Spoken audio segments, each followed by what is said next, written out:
Hello guys, welcome to daily news. And आज हमने ली है 12 नवंबर की news. And the first news is about India's first hydrogenous indigenous hydrogen fuel cell passenger vessel begins in Varanasi. तो अगर किसी छोटे मोटे एग्ज़ाम का दे रहे हो तो याद रखना, हाइड्रोजन फ्यूल सेल पैसेंजर कहाँ पे है? वाराणसी में सेटअप हुआ है। इसलिए you should remember what is hydrogen fuel cell system.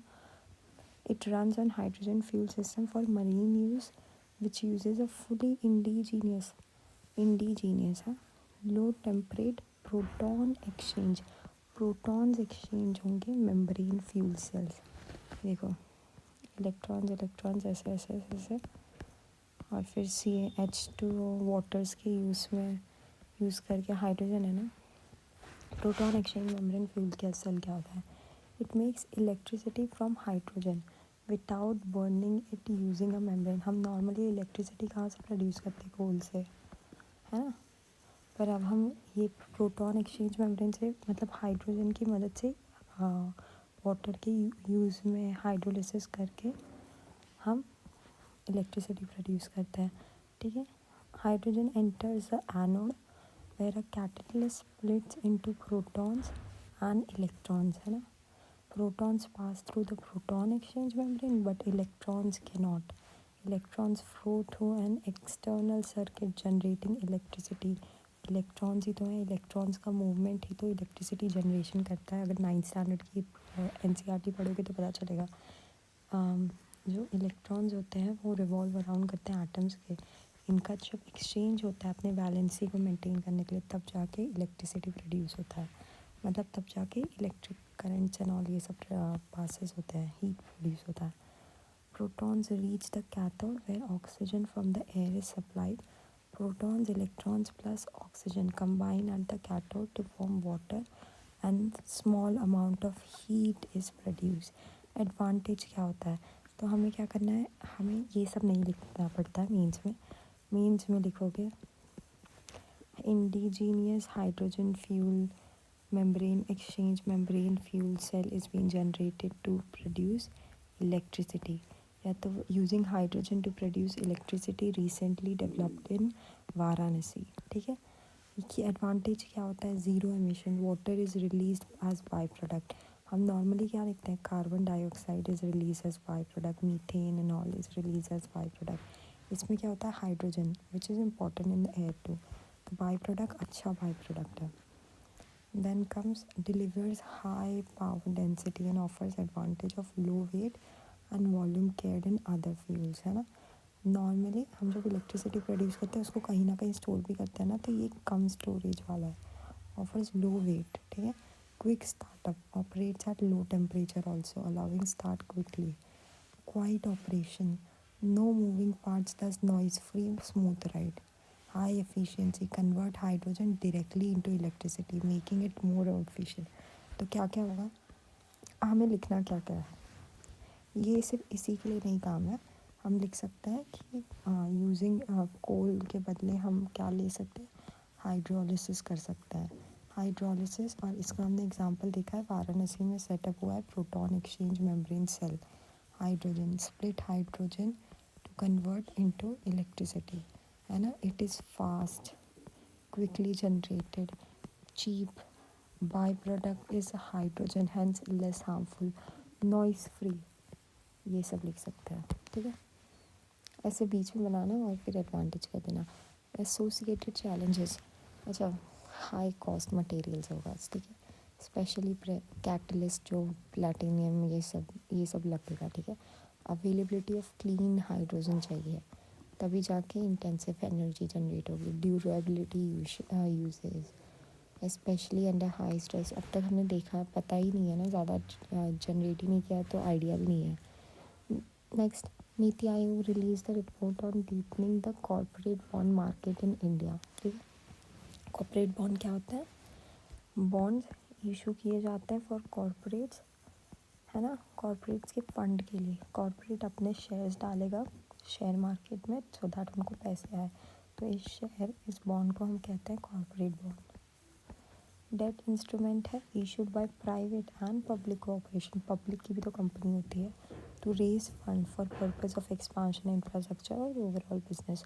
दोनों ही कर सकते हैं, पता है ना, एमएनसीज एंड ऑल ये सब गवर्नमेंट की भी होती है, कोल इंडिया लिमिटेड, ये सारी चीज़ें। इंडिया में क्या है, 15 to 16% ऑफ इंडियाज जीडीपी यहीं से आती है। और however it is well below the countries of South Korea, Malaysia, China. Percent देख लो, India's corporate bond has been rapidly from 17.5 trillion to 53, आज इतना लेते हैं। बेनिफिट्स क्या हो गया कॉर्पोरेट बॉन्ड्स करने का, इनको फंड डाइवर्सिफाइड से आ रहा है ना। नॉर्मली कॉर्पोरेट्स कहाँ से पैसे उठाते हैं, बैंक से उठाते हैं, पर जब ये लोग अपना बॉन्ड शेयर करते हैं तो ये लोग डाइवर्सिफाई एरिया से अपने शेयर्स लेते हैं, ठीक है। सेविंग इनटू मार्केट्स, जब ज़्यादा पैसे इनको मिलेंगे तो ये लोग मार्केट में भी लगाएंगे ना पैसे, तो ऐसे इकोनॉमिक ग्रोथ होगा। लेस बोरोविंग कॉस्ट, है ना। इसमें नॉर्मली बैंक में जाओगे एक एनपीए एंड ऑल ये सब बनते जाता है और फिर इंटरेस्ट एंड ऑल ये सब लगता है, इसमें कुछ इंटरेस्ट नहीं रहता। Deeper financial market for efficient pricing and risk management.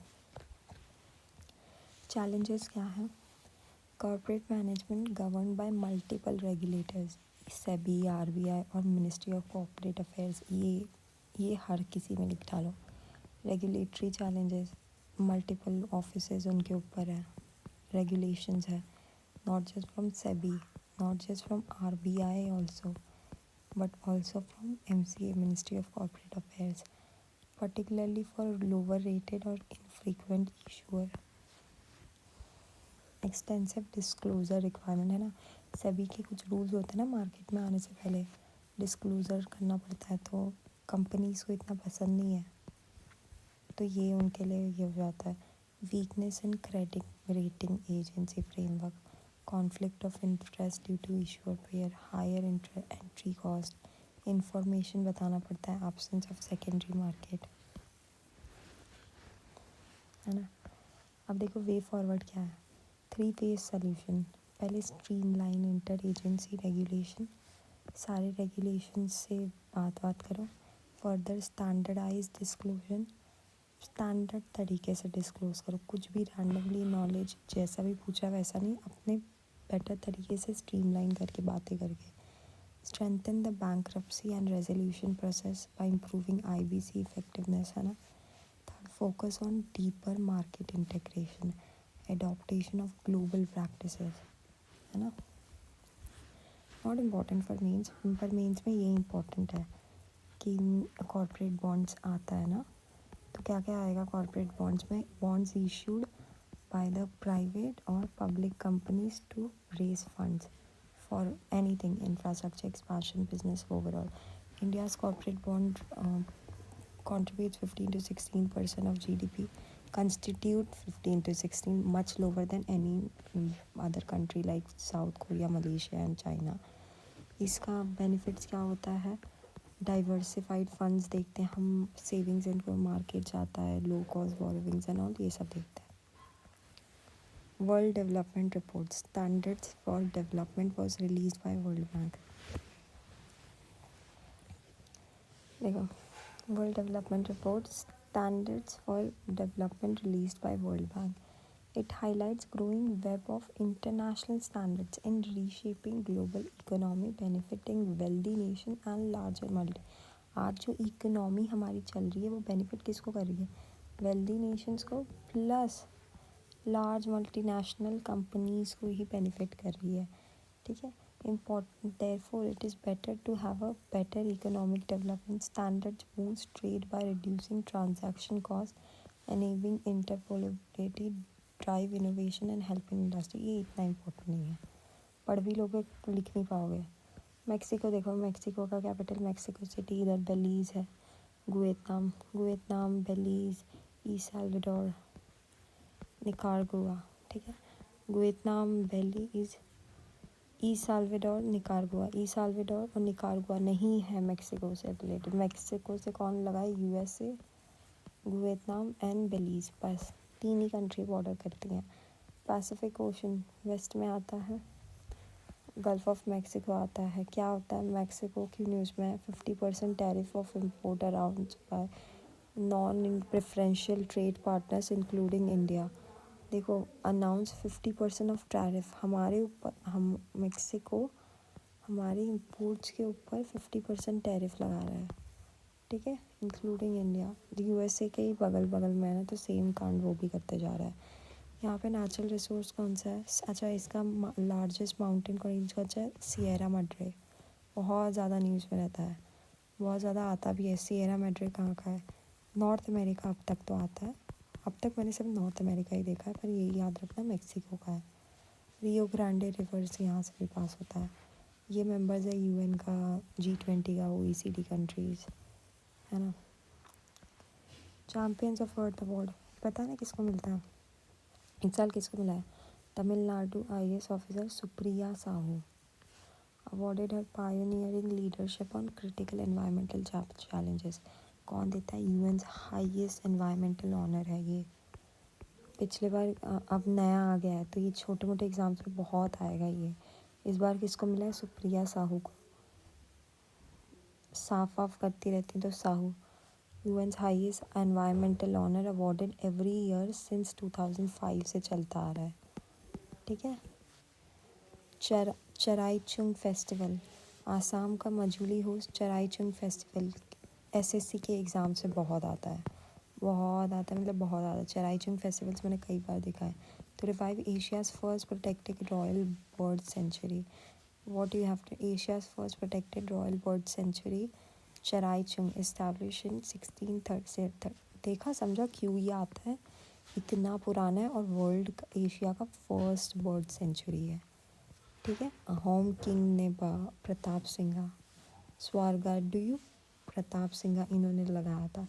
Majuli is the world's largest river island in Brahmaputra, मतलब हम जब आसाम की बात कर रहे हैं तो ये भी आ गया मजूली। तो चराईचुंग याद, समझा क्यों?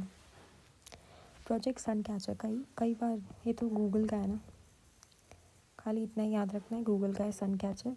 ये पीटी में पता नहीं क्यों आने लायक क्वेश्चन लग रहा है, बिकॉज नाम से पता नहीं चलता है गूगल का है। Company has begun work along a team research initiative Suncatcher aiming to put solar power data centres in space. Google का इनिशिएटिव है aimed at building solar power satellite machine learning computation in space. Satellites will be occupied with Google Tensors Protections Unit. Avoid environmental impact of Earth-based centers, है ना।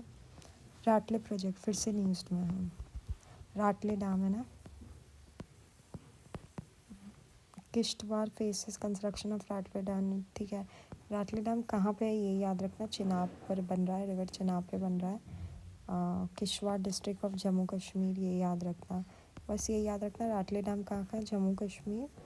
और कौन से? चिनाब का। 5 नदी बताना इंडस का। सतलज, ब्यास, रवि, फिर चिनाब और फिर झेलम, ठीक है। Sutlej, Beas, Ravi, Chenab, Jhelum. Supernova project, NASA का James Webb telescope have observe one of the earliest supernova recorded. Supernova क्या होता है? Explosion of a star into several types. Core collapse supernova, when the massive star exhausts its nuclear fuel, it begins to cool, causing the outward pressure to drop significantly, है ना।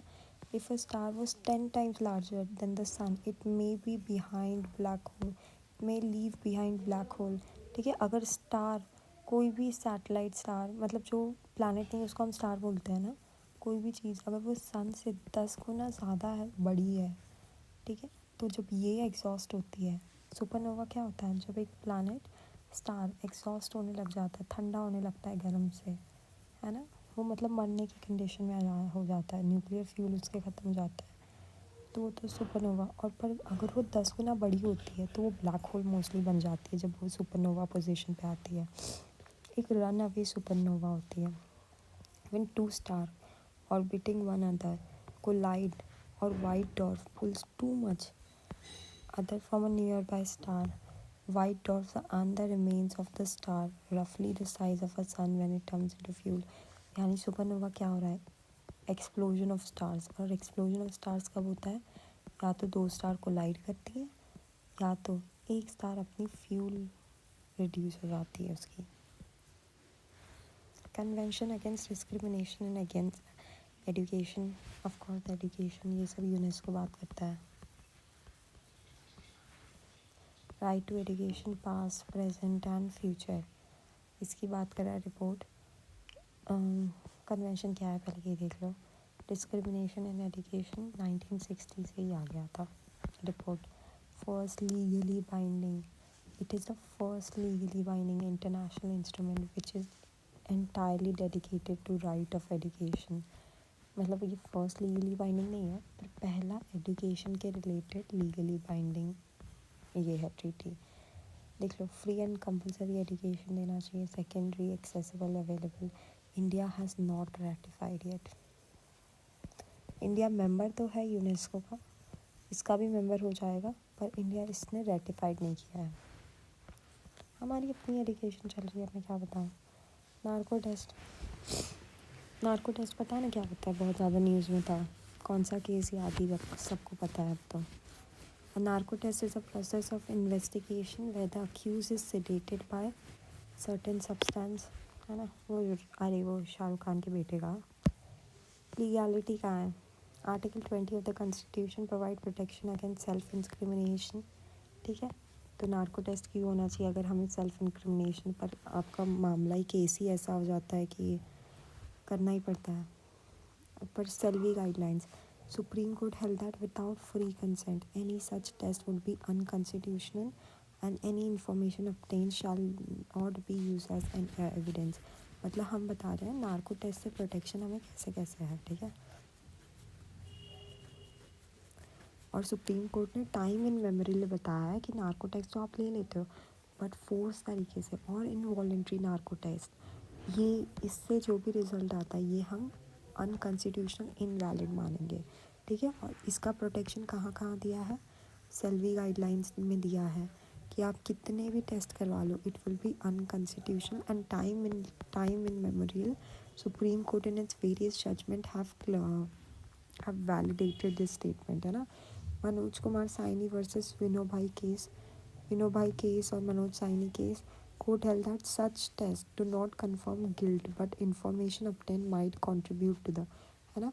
पर ये नहीं है कि गवर्नमेंट ने ऐसे पूरा ही कर दिया कि गवर्नमेंट को ये बोल भी नहीं सकते, वो पुलिस को हम कुछ कर नहीं सकते, पर बस सुप्रीम कोर्ट ने क्योंकि फोर्स करके ले लेता है ना बहुत गंदे तरीके से।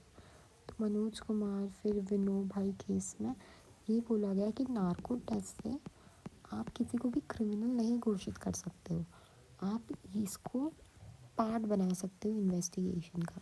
जैसे कि एक केस था, उसमें कहाँ कहाँ ड्रग्स पाए गए थे, उससे वो नार्को टेस्ट से नहीं, नार्को टेस्ट तो सिर्फ डिटेक्ट करता है ना, पर शाहरुख खान के बेटे के केस में बोला गया था नार्को टेस्ट ही फेल था,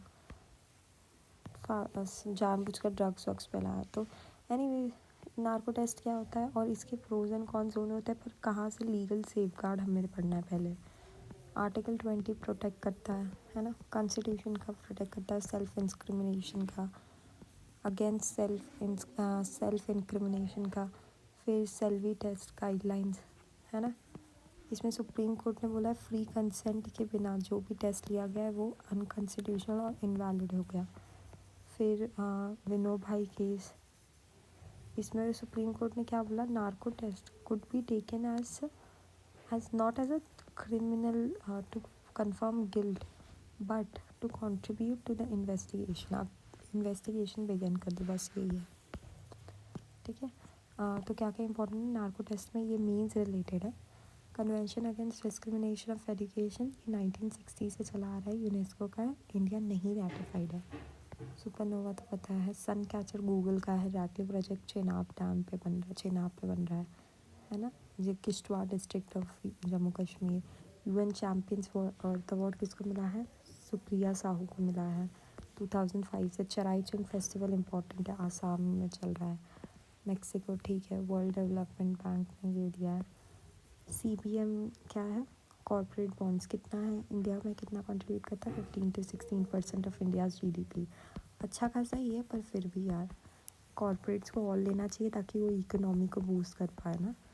कॉर्पोरेट्स बॉन्ड पे क्या हमने चैलेंजेस पढ़ लो, चैलेंजेस अच्छे दिए हैं इस वाले आर्टिकल के। इसमें क्या है कि डुअल रेगुलेशन, मल्टीपल रेगुलेशंस है, BRBI और फिर मिनिस्ट्री ऑफ कॉर्पोरेट अफेयर्स। फिर एक्सटेंसिवली डिस्क्लोजर बोला करवाया जाता है, which is not good for them. फिर एंट्री कॉस्ट काफ़ी होती है, इंफॉर्मेशन बैरियर्स होता है ना। ये सारी चीज़ें लिख लो।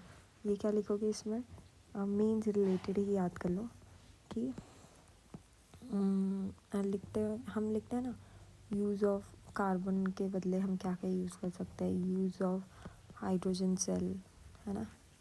दो इट इज़ कॉस्टली बिकॉज अब तक वो सेटअप नहीं बनाया। किस लिए कॉस्टली है, इसमें जो हम लोग कैटलिस्ट यूज़ करते हैं वो इंस्ट्रूमेंट यूज़ करना बड़ा, मतलब वो महंगा पड़ जाता है।